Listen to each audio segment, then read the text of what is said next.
सर्वात आधी अपडेट पाहण्यासाठी चॅनलला सबस्क्राईब करा. महाराष्ट्र पोलीस भरती लेखी परीक्षा संदर्भात खूप मोठी अपडेट आलेली आहे. ही अपडेट 6 मार्च 2026ची आहे.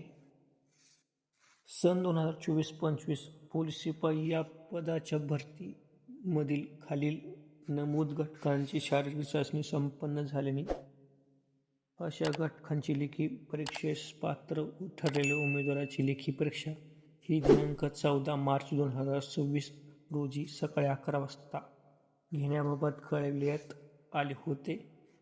तथापि सर्व संबंधित घटकांमध्ये परीक्षा केंद्र दिनांक 15 मार्च 2026 रोजी उपलब्ध होत असल्याने संबंधित घटकांतील पोलीस शिपाई पदाची लेखी परीक्षा दिनांक 15 मार्च 2026 रोजी सकाळी 11 वाजता निश्चित करण्यात येत आहे.